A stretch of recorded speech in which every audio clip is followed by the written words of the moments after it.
हर पक्षी पशु के रूप में भगवान है। नामदेव जी महाराज कुत्ते में भगवान को देखो प्रकट किया ना भगवान। एक बार श्री एकनाथ जी महाराज गंगोत्री से गंगा जल लेकर बहुत से भक्तों के साथ रामेश्वर चढ़ाने जाते थे। प्राय भक्त लोग ऐसा करते हैं कि गंगोत्री से गंगा जल लेकर रामेश्वर में चढ़ाते हैं कांवर में लेके।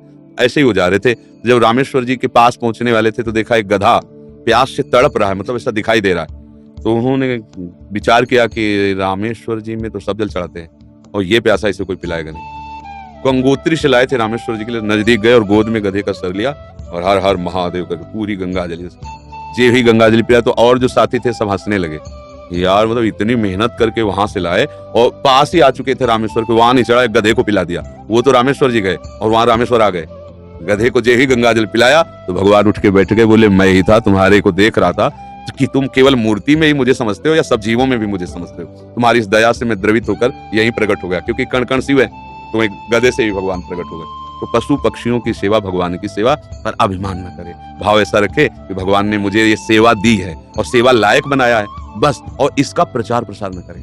प्रचार प्रसार करने से सेवा का जो सुकृत होता है वो नष्ट हो जाता है। जैसे आप यार मित्रों से और बहुतों से कि हम तो ऐसा करते हैं, मतलब ये बात जैसे आप संत से या गुरुजनों से कहे वो बात अलग होती है। बस इसके बाद फिर इससे अगर कोई कहे भी कि सुना है कि आपने पक्षियों की बहुत सेवा करते हो, अरे हम अपनी ही सेवा नहीं कर पाते पक्षियों की क्या, मतलब उसे हमें दबाना है। हमसे पाप बन जाए तो कह देना है, पुण्य बन जाए तो छुपा लेना है। पर अपने लोग उल्टा करते हैं, पुण्य बनेगा तो पोस्टर छपवा देंगे और पाप बनेगा तो कसम खा लेंगे कि किया ही नहीं है।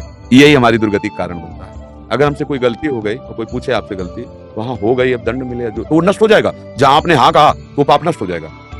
अगर सभा में खड़ा होकर के स्वीकार कर ले तो दंड मिले ना मिले उसका पाप नष्ट हो गया। और हम सभा में पुण्य को कह सकते हैं, पाप को नहीं कह सकते, देखना है नहीं। तो अपने इस पुण्य को छुपाओ और पशु पक्षी में भगवत भावना करो। जब उनको दाना डाल रहे हो या फल जो भी जैसे पशु पक्षी हो, तो भाव करो, हे भगवान आप इन सब रूपों और बढ़िया पुण्य बन जाएगा और बड़ा लाभ मिल जाएगा। हे भगवान आप इन रूपों में आके सेवा स्वीकार, नाथ हम पे प्रसन्न रहो कि हम सदैव आपकी सेवा करते हैं। भक्ति हो गई, इसी से भक्ति हो गई, सब में भगवान के दर्शन की भावना बनने लगे। आशा करती हूँ महाराज जी के प्रवचन से हमें ये मालूम हुआ है कि पशु पक्षियों की सेवा करने से कैसे भगवत प्राप्ति होती है।